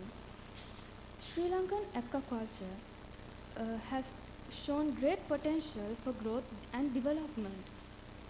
Sri Lanka has wide variety of aquatic species suitable for aquaculture. Some of them are shrimp, prawns, crabs, and some others. And also, as the population grows, there is a rising demand for seafood, and mainly focusing on the export opportunities we can improve as a country. Sri Lanka as an island needs a transition from traditional methods in the fisheries and aquaculture industries and adopt modern technologies for maximum benefits. Moving on, these are the inland aquaculture initiatives that are currently in progress. The first picture is about the Tapraben Seafood Group, and the second one is about the Round Island project by Oceanic Company that is in currently progress in Trincomalee. These initiatives aim to promote and develop aquaculture practices within Sri Lankan inland areas. Sri Lanka's aquaculture tomorrow. A future where the nation gains advanced technologies and step up from traditional fisheries into IoT and AI-based technology. By embracing this technology, we can secure a prosperous future, ensuring food security and improve livelihood for our community. For the future work, although the findings are in a conceptual framework, although the findings and conceptual frameworks applied in this study was previously available, using an actual sensor would provide the opportunity to collect data directly and evaluate the findings. For future works, there is a likelihood towards employing a sensor to expand this study. Finally, in conclusion, all I have to say is that these technologies promises a future every one of us dream on. To build a Sri Lanka, we have to step forward from our traditions and make ways to these technologies. These aquatic treasures hold the key for a better tomorrow. Sustainability is not an option, it is a responsibility. These are the references. That would be all. Thank you and have a great day. Okay, right. Thank you very much, Ms. Natasha. Okay. Okay, let me invite our session judges to ask some questions based on her presentation. Advantage in traditional advantage of aquaculture over traditional fishing? Well, sir, we can improve efficiency and productivity, mainly focusing on technology, the sustainable side, and also we can, considering the economical crisis we are going through today, we can improve export side and through this to developing these technologies. So Yeah. Then the next one would be, what's your opinion on? Do you think actually the problem of Sri Lanka is the production of these seafood related raw materials, or is it something to do with supply chain management, demand forecasting, things like that? I'm sorry, sir. Can you repeat the question? Yeah. Do you think the problem in Sri Lankan fisheries is with the production, or is it supply chain management and demand forecasting and all these things related to like actually distribution of the product? I would say that there are many problems considering in government side also when it comes to developing these technologies in Sri Lanka, because considering that other countries they are like miles away from us, like they have improved these technologies and they gain maximum benefits from these. But as a country, Sri Lanka, we are an island, but as an island, where are we? So, yeah. Yeah. So again, let me rephrase the question. So what I'm asking is, Yeah. should we focus on production itself because we are the island, just like you say, right? So we have enough production. Is it enough? Do we have enough production and we are bad at supply chain management? Or do you think we are still lacking the production? That is why our fisheries is not good. We are lacking, sir. We are lacking. I mean, as an island, we can export these products because the southeast countries are ahead of us, and we Sri Lankans have to like develop these technologies and export and try to export these Which technologies? IoT Are and we AI. going to no? Are we going to focus on supply chain management? Like if we are exporting, we have to have a proper supply chain. Yes, sir. Right. So do we have to start focusing on that first, and then when the demand is rising, because right now also there is sufficient production for the demand we have right now, right? So shouldn't we increase the demand first by like adding some good supply chain mechanisms and marketing, or maybe some good storage facilities and other things? Or should we increase the production so that demand would automatically get high? I think, sir, we could implement the technologies first, and the demand will automatically rise because the growing population is in need for seafood. Is in need for food, so it will automatically rise. Okay, I will stop there. Okay, so like you have done a background survey on aquaculture in Sri Lanka. Like, were you able to find an instance where they're actually using any IoT? Actually, no, madam. In Sri Lanka, I didn't really find any IoT technologies, but I found those inland aquacultural ponds in the Apparel group and the ocean pit group. That was all that I could find in Sri Lanka. Like you presented one solution you found from Iran or something? Yes, sir. The reason, like, do you think it's more suitable for Sri Lanka? Is it feasible to develop here or? Actually, madam, when I go to some researchers, they only focus on one parameter or two, mostly two. But that project, they aim to develop to monitor parameters like water quality, dissolved oxygen, chlorides, chlorine, nitrites. There are like hundreds of no, not hundreds. There are many more aspects they are covering. So that's why I chose that one. Okay, right. Thank you, Ms. Gaini, and thank you, Ms. Pasdu. Okay, let me introduce the next presenter. She's Ms. Kahaduwa, and she's a third-year undergraduate student pursuing a BSc in Applied Data Science and Communication Literature research on Defense University. And she's going to present the clustering methods to identify the mental health patients group with the similar treatment outcomes. Over to you. Thank you, sir. Good morning, ladies and gentlemen. I'm Abeysekera, the presenting author of the paper ID 528, and my co-author is Edirisinghe. Today I am going to present a research on the topic of a clustering method to identify mental health patient group with similar treatments outcome. In the following presentation, I will walk you through the methodology, results and potential implication of our research. We aim to show how this innovative clustering method can shape the future of mental health care, paving the way for more personalized and effective treatment strategies.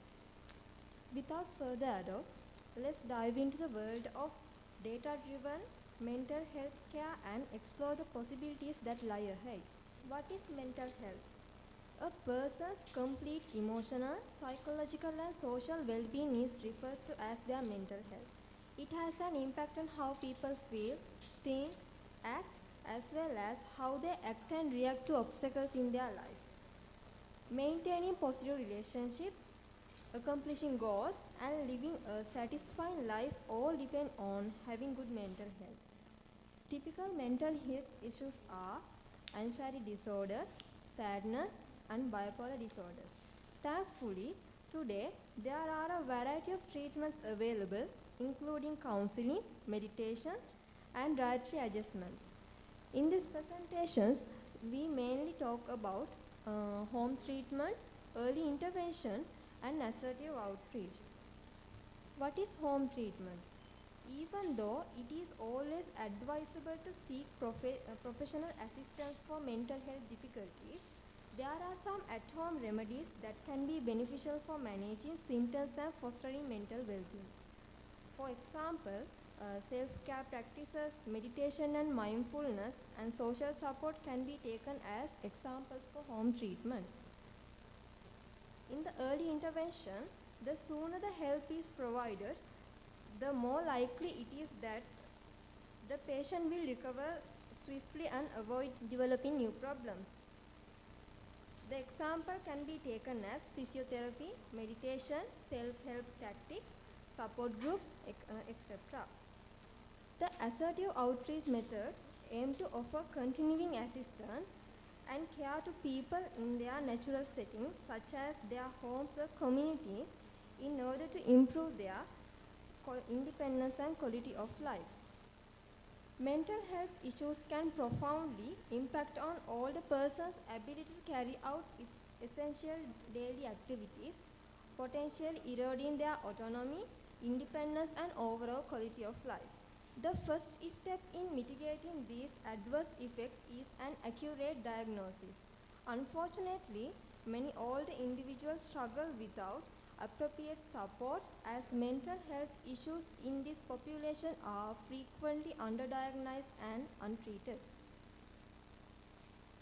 Now, let's find about what are the existing researches done by the authors about this issue. The first one is mental health of UK firefighters. This study explores the mental health of UK firefighters, revealing a higher prevalence of mental health issues such as including sadness, anxiety compared to general population. And the next one is latent profile of childhood psychological maltreatment. This investigates the links between latent profiles of childhood psychological abuse and adult mental health in China and in UK. And the third one is the impact of COVID-19 on farmers' mental health.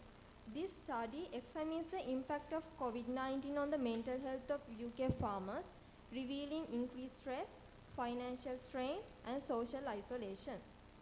And the next one is stigma of home treatment for mental health. This explores the stigma surrounding home care for mental health patients, highlighting cultural misconceptions and bias against it. And the next one is the work from home and employees' mental health. This research investigates the impact of remote work, especially during the COVID-19 pandemic, on employees' mental health.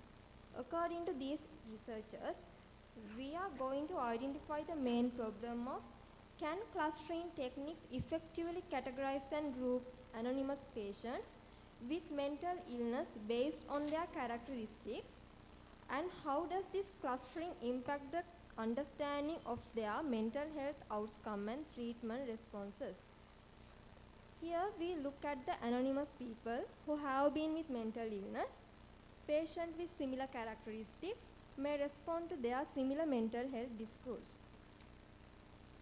In the methodology of this research, we mainly focus on K-means clustering, which comes under the clustering techniques. Clustering is an unsupervised data mining technique. It's a process of grouping records and observation to create a class of items with similar characteristics. K-means clustering is an unsupervised learning method used to solve clustering problems in machine learning or data science. The algorithm aims to minimize the variance of data points within each cluster and maximize the variance between the clusters. The K in K-means refers to the predetermined number of clusters that the algorithms aims to identify. The data set comes from the Open Data Program of the UK government. It's the mental health minimum data set. It is a routine data returned from providers of adult secondary mental health services funded by the NHS that is created as a part of providing services to patients. If we talk about the data set, the data from 69 NHS funded providers have included in this data set.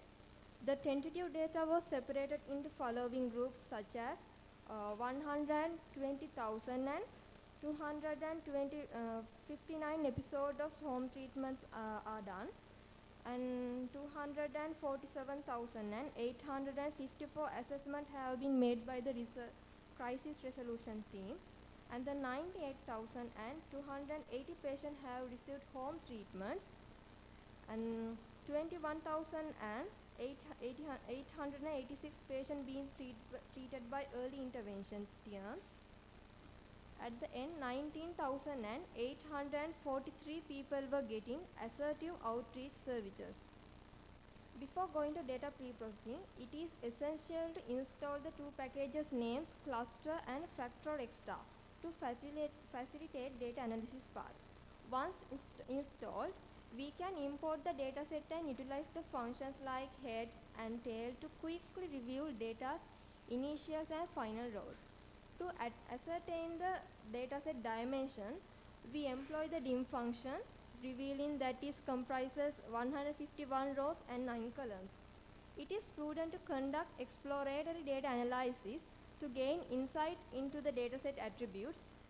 It begins with the check for null values, which are subsequently removed if detected. Next, we employ the summary function to examine the dataset statistical summary. To prepare the data for clustering, we apply the normalize function, which requires the exclusion of the organization column. Following normalization, we reintegrate the organization column back into the dataset. If we look at the results of our research, we got 4 plots. The first one is created using pairs function. The pairs function can be very useful for quickly visualizing the pairwise relationship between multiple variables in a data set. And for the second one is a scatter plot. It shows the relationship between the number of patients treated at home and the number of episodes treated at home. And for the next plot, we use fifth disk function. It is the simple way to visualize a distant matrices. This function is a part of the factor extra package in R, and it is used to create graphical representations of distant matrices. And the final result what we got is the cluster plot. For this plot, we use cluster function. The cluster function in R is used to create the scatter plot matrix that visualizes the results of a clustering analysis. Above plots represent the K-means clustering. Here we use K equals 3. Therefore, above figure shows the 3 clusters. These 3 cluster sets connect with each cluster. Therefore, there is a strong relationship between them. If we look about the future work, what can K-means clustering how can it useful to for mental health care? It can be very used to identify patient groups with similar treatment outcome, which can help healthcare providers to personalize treatment plans for individual patients, and also can be used to identify high-risk patient groups based on demographics, medical history, and other factors. And also, this can help healthcare providers to target preventive interventions to those who need it most, increase focus on prevention. If we summarize my presentation, Clustering can be a useful tool for identifying patterns in mental health data and improving our understanding of mental health problems. We were able to identify significant clusters. It can help identify subgroups of individuals with similar symptoms of risk factors, which can lead to more targeted and effective interventions.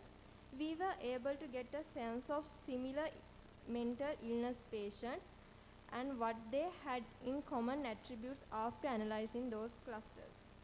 Here are some references when used when we are collecting data. Thank you very much. Okay, right. Thank you very much, Kavin, there. And I would like to invite the panel judges to ask some questions based on her presentation.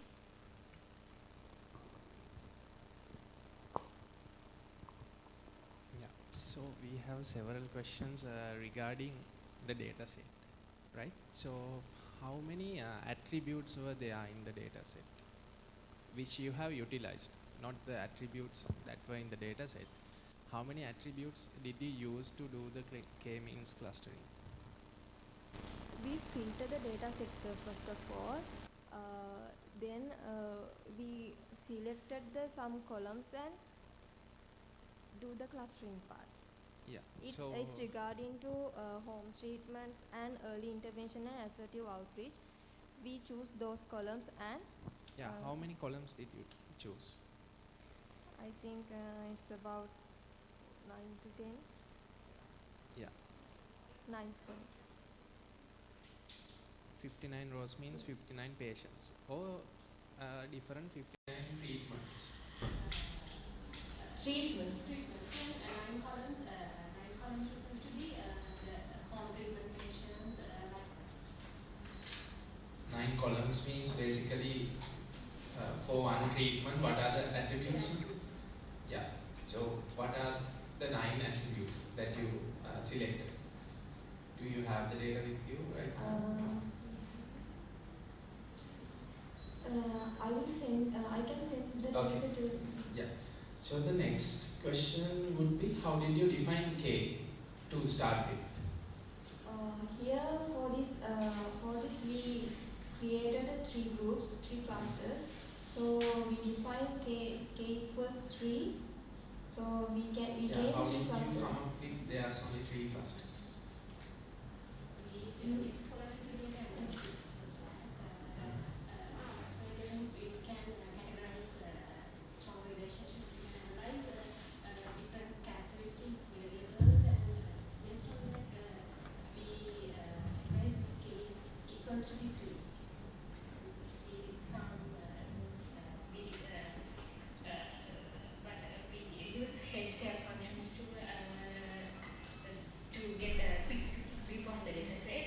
And before being clustering, we did the exploratory data analysis. After that, we use summary function to get the summary of the data set. Then after that, we use plot functions to get a scatter plot. Likewise, at the end of we get 3 clusters as they have similar characteristics. Means K equals to 3, and we get as the final result the patients have grouped into the 3 clusters that have similar characteristics. Yeah, so you have given 3 labels to find clusters, right? So where did those labels come from? Was it there in the data set to start with? Yeah, the data set. Yeah, then why didn't you find out what are the number of labels in the data set? Then you can actually get the number of actual classes, right? To find out what is the K, because even though you are doing unsupervised tasks there, it is already labeled, right? So you can use the elbow method also. Yeah. So elbow method we can use if it is unlabeled. So my question was, yeah, initially if you have labeled data which is really expensive to get with, so you are getting a data set that is already annotated by the experts, and why did you try the number of labels given by them instead of trying your own correlation or from what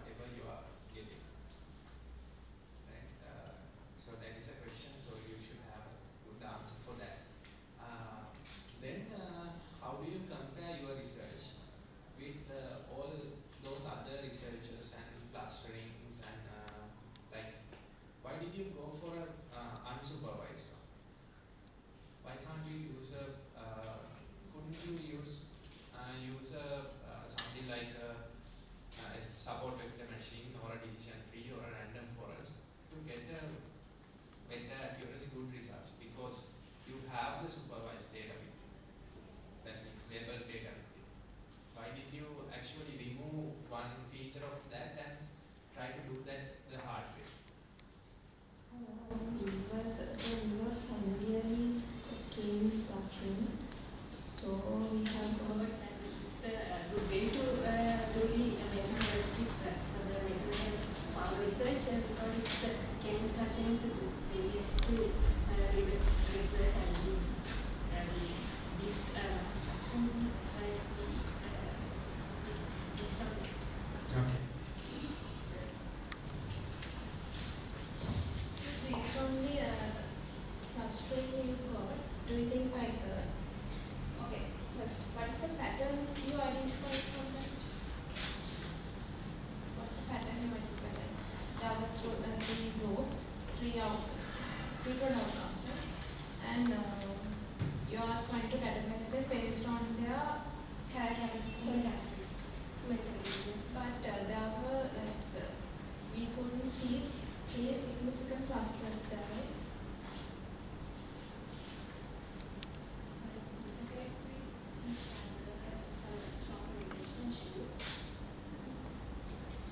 Sorry? But if you consider the clusters separately, like they are overlapping. So what can you say from that?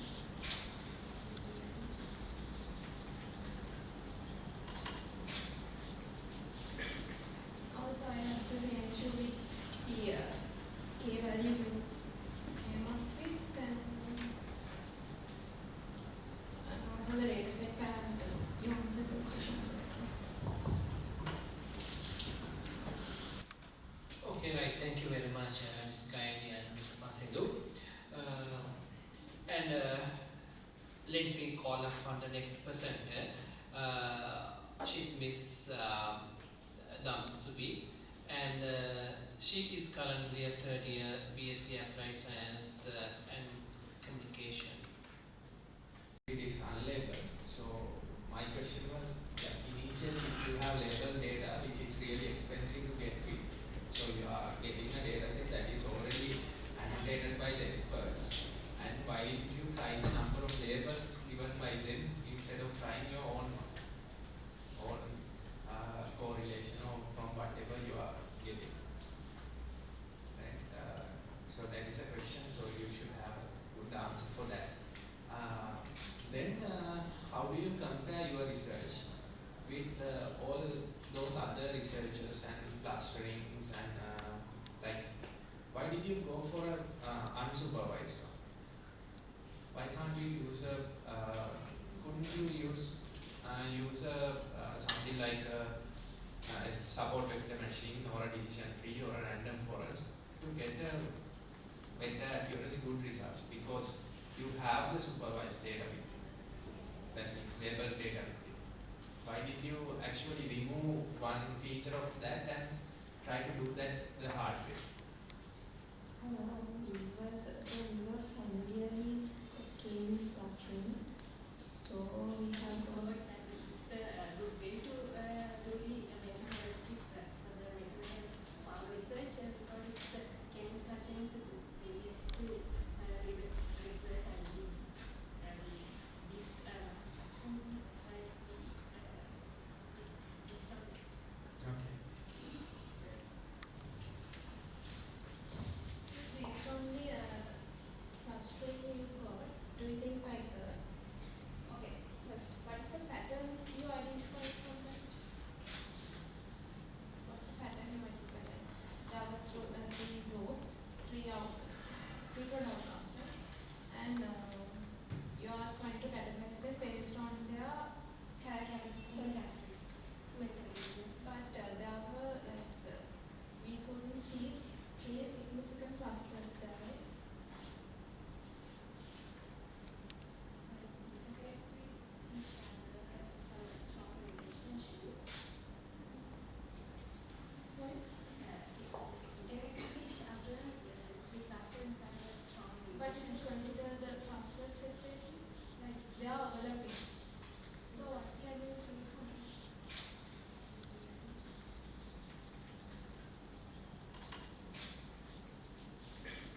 Okay, right. Thank you very much, Ms. Kaini and Mr. Masindu.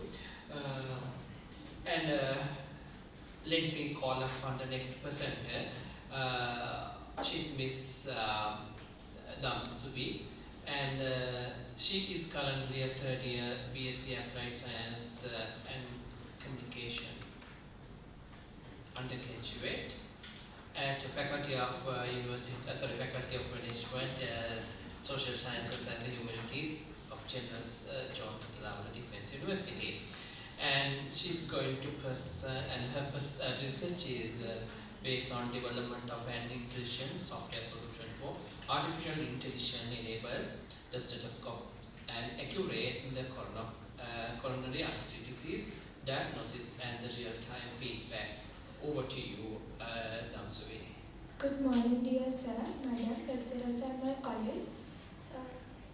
Now I am going to present my paper, which is about development of an intelligent software solution for AI-enabled stethoscope for accurate CAD diagnosis and real-time feedback system. I am going to present about development of an AI intelligent software solution for AI-enabled stethoscope, which is for accurate CAD diagnosis and real-time feedback. So, when I'm talking about, so first of all, CAD, coronary artery disease, is a leading disease that causes heart-related deaths worldwide. Especially when we talk about Sri Lanka, it has revealed that according to the WHO data published in 2020, coronary heart diseases deaths, it has revealed that 26,304 or 22%, 66 percentage of total deaths are caused due to this CAD. So due to this high mortality rate, we strive for an innovative attempt to rescue one's life from cardiac disease and for the revolutionize the field of cardiac diagnosis. So this is the structure of my presentation. So when I talking about the introduction, in this research, we develop a software prototype for an AI-enabled stethoscope with real-time and feedback for accurate CAD diagnosis. Due to high mortality rate, we strive for an innovative attempt to rescue one's life from cardiologist diseases and to revolutionize the field of cardiac diagnosis. So the idea came up here due to the limitations of the traditional stethoscope. So we had idea to reduce the high number of mortality rate caused due to the CAD. We realized that it is essential to develop a tool that will diagnose CAD early and accurately. So the next part is the objectives of next part is the need of AI-enabled smart stethoscope. So when we talk about the for the early CAD diagnosis, for the improved diagnostic accuracy, and for the consistency in diagnosis, real-time monitoring, remote telemedicine applications, and for so many other reasons, it was essential for crucial in the modern healthcare system for a AI-enabled smart stethoscope. So next we talk about the objectives of my research. So when I talking about the objectives of my research, so by integrating the artificial intelligence and real-time heart sound analysis, this intelligent stethoscope aims to overcome the limitations of the traditional osculation methods and to provide the enhanced diagnostic capabilities and to provide a diagnostic which will not depend on the physicians or the cardiologist experience and the expertise. So it will depend. And it will contain a system that will provide immediate feedback and personalized patient care. So I think that it will contribute to the field of healthcare technology by introducing an innovative intelligent diagnosis tool. And I think this tool has the potential not only to improve the efficiency of the CAD diagnosis, but it also serves as the prototype for the integration of AI into the various medical applications. So when I talk about the next part, It is the methodology. It's the methodology. Uh, so the methodology contains so many steps. So when I briefly explain about them, uh, they are in the data collection. In the data collection steps, there are a total of 900 heart sound recordings that were obtained from various healthcare facilities and research institutes and public websites. It includes recordings of individuals from different areas, ages, and genders with diverse cardiac conditions. So when I talk about data preposition, it we use so many techniques such as resampling, noise removal using filters, signal normalization, signal segmentations, signal amplification, denoising, artifact removal, data augmentations, and behavior corrections as the data preprocessing techniques. So here we followed so many preprocessing techniques in order to clean and enhance the audio signals to maintain the quality of the data. So next I am going to talk about the future extraction. So after that the future extraction takes place. In the future extraction, it was take place mainly to extract the relevant features from preprocessed audio signals. This step was carried out. So in here mainly we did a process called STFT, and STFT, it convert audio signals that are obtained from the heart sounds into a format that can be input into the CNN. The audio signal contain time domain features. So to input it into the CNN model, we should have to convert it into the frequency domain set of data. So STFT was used to convert that mainly, and then we use SciPy and librosa Python libraries to compute the STFT and to generate spectrogram from the data. Then after that we generated spectrogram. It was a frequency domain analysis visual representation. Then data was split into the training set, validation test and test set. So after that, we did a model training. Here the CNN model was used to train the set of data using preprocessed heart sound data with training set comprised of 80% of data, and a validation set consists of 10%, and a test set of 10% data.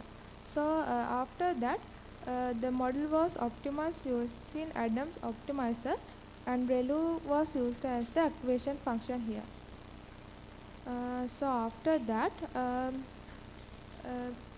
training and validation of the set was done. Then we evaluate and we got accuracy rate. So then after that we developed the real time and feedback system.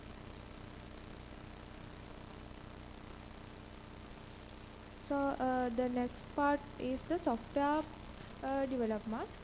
So as I mentioned earlier, we carried out data collection, data preprocessing, future extraction, converting audio signals by SCFT into a format that can be inputted into CNN.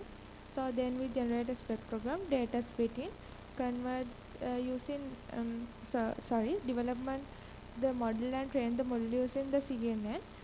So then evaluation, and finally we implement the real-time feedback system. So after that, it was about the results. As we successfully developed the software prototype for this tube-free AI-based intelligence stethoscope, we obtained the accuracy rate of 65% here. So after that, there are some challenges that we faced during this process. So when I summarize them, they are the data when talking about we actually we obtain data from public sites and things. So we have a doubt about data quality and quantity. and there was a problem in algorithm development. So and it was about the hard sound audio data, and there was ethical, some privacy issues and ethical considerations. Apart from that, there was some challenges that we faced due to the software testing and validation, and this is only a software part. So, and there are some challenges that we have to face in the future directions, so when we develop the hardware part of this. So apart from that, I'm going to talk about the future directions and the summary of the conclusion of my research. Finally, we developed an intelligence software part of the tube-free AI-based intelligence stethoscope with real-time heart sound analysis feedback system. But it is only a intelligence software prototype. In future, we aim to develop the full hardware part of this stethoscope, which will mainly support to the cardiology more. So, by enhancing the diagnostic accuracy, usability and standardization of the escalation process, our intelligence stethoscope aims to empower the healthcare professionals and to improve the patient outcomes. I mean to reduce the mortality rate. So these are the references of my research. Um, Thank you so much. If there are questions, feel free to ask me. Right. Thank you very much, Damsavi. Okay. Let me invite our the session judges to ask question.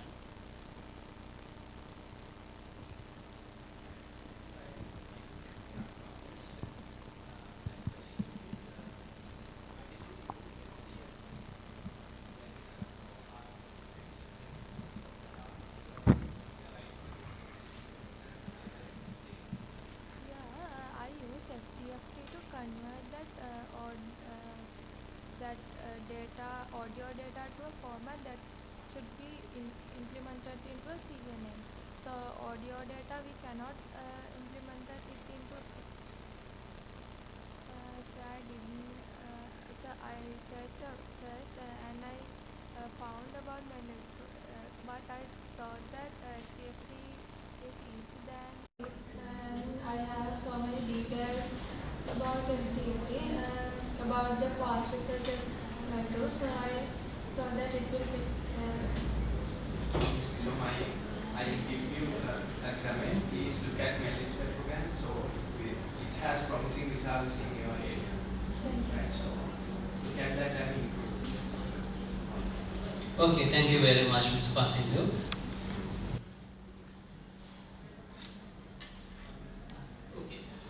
So while they are working on the evaluation, now let me. Now I think we don't have any this session for the questions and answers, since we have done it earlier, and we ask many questions after each and every session. So then, audience, do you have any questions to ask from the presenters? No. Okay, congratulations to all of you. Let me give some the constructive feedback to you. Now you know this. The research is actually as in our field, especially in the science field, and this is the data science, right? It has a huge demand. So then you have to learn how we are going to conduct the research. That's an important point, right? So you know the research, the cycle, right? So then, especially how we're going to identify the gap and how we're going to correct the research articles and how we are going to evaluate them. So that is really important thing. So then the methodology section, that is really important, because you know what kind of methodology you're going to apply and why you're going to select this and why you're not going to select the other one, and what may be the most suitable technique and the tool, right? So those are the important points to revisit, right? Because now when you are going to maybe use one of those techniques, or maybe sometimes you have to use multiple techniques. So then you have to justify them. The other important thing is now in the research field, we can't say the statement, or we can produce the statement as well as we can't say something without having proper evidence, right? So what you're going to say, you have to give the proper justification. That's the important thing, right? So now, so I think uh, that is important thing to improve, right? So rather than just providing the fact, what you have to do is whenever you're going to do that, or when you're going to present a fact, you have to provide the enough justifications, right? That is important point. And the other thing is the evaluation part. So then you can use one technique, or you can have many methods. So but finally what you have to do is you have to conclude them properly based on your result, right? That is another important point. Now the other important point is the theory, because there are a lot of scholarly articles, so maybe you can read them, right? So then you have to collect them. So that is really important point, because uh, and when you're going to search for an article, you have to search whether it is the latest article, or maybe whether it is recently published one or not. That is really important thing, right? So try your best to maintain the latest articles, right? That is again important thing. Otherwise, you don't know where is the exact gap. Maybe sometimes somebody has already addressed these gaps and so on. So that's another important point, right? So it is my privilege. Thank you very much to you all, right? You have done a great job, and it is my privilege to announce the the best paper, right? Okay. Right. It is my privilege to announce the best paper. Uh, the presenter is Miss Mishka Marshul, and her research was understanding the phenomenon of the brain drain and in depth analysis of the immigration patterns and the implication of the IT professionals in Sri Lanka. Okay, right. Right, okay, right. Congratulations, right? Okay, and thank you very much to arrange this kind of the research conference. And also thank you very much all of you to inviting us to maybe represent the chair position, as well as inviting our two lecturers, the Mr. Pasindu as well as the Ms. Gayani, to evaluate and maybe select the best paper, right? Okay, then I would like to thank all of you, right? Thank you very much, and I would like to give the great thank you very much for my colleague as well. Okay, right, thank you. Thank you very much, our chairperson, Dr. Samantha. I think now it's the time to give out the certificates for the best presenter and the judges, and the last stages of the session to be closed. So now I would like to hand the comparing team to take on the events. Thank you. Thank you very much, sir, the rapporteur, judges and the presenters. This has been a very informative session. All these valuable insights gave us a new perspective that one should adopt while discussing these issues practically. On behalf of the organizing committee, I would like to thank Dr. Samantha Matararachi for chairing this session. I would like to invite the chairperson of the technical session on applied data sciences communication, Dr. Samantha Matararachi, to give away the certificate to the presenters. AHTB De Silva, RSP Ranasinghe and MRM Rihan.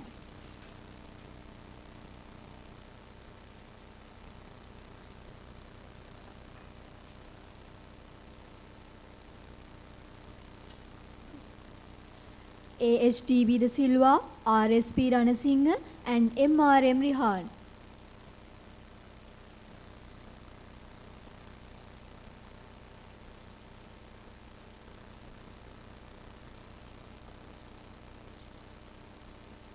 M. Marsuk, R. Veerasinghe and V. Veerasinghe.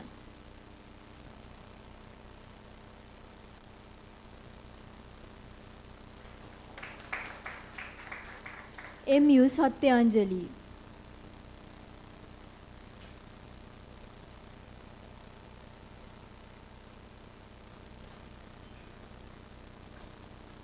L. N. N. De Silva.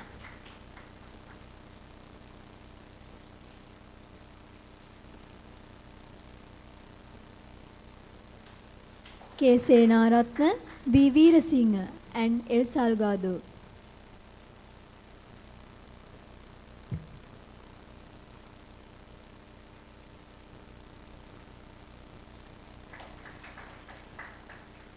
J.K. A.T. Damsuvi and B.C.T. Vikramasinghe.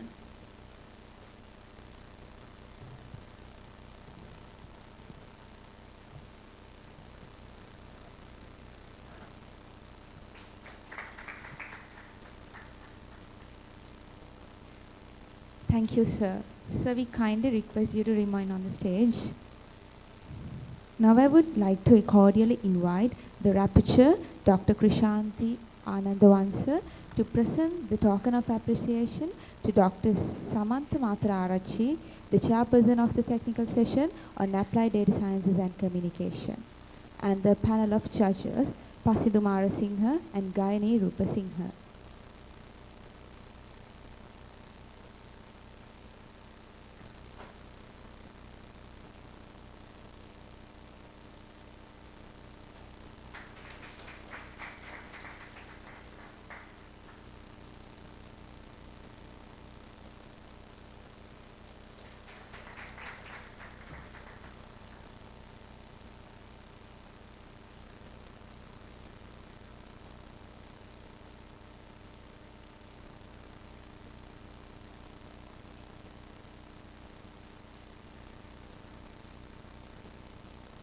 And the panel of judges, Pasiduma Ranasinghe,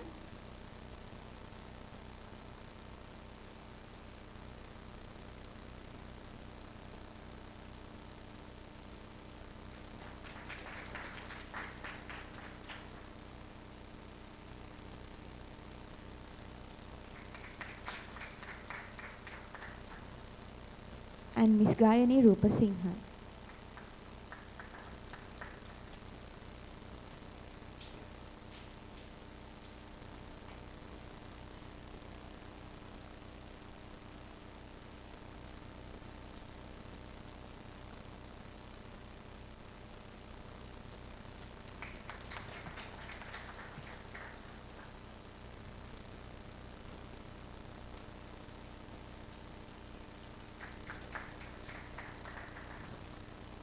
I invite the chair to award the best speaker, the best paper,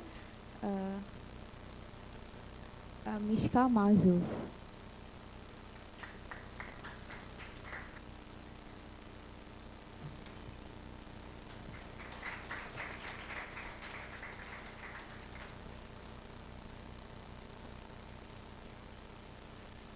It has been a privilege to share knowledge at this moment with all of you.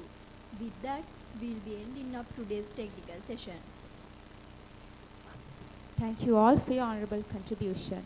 We, the compeers, Officer Cadet ALHS Arupala and Denetma Abeysekera, we conclude this session by inviting you all to join us with the refreshments. Thank you.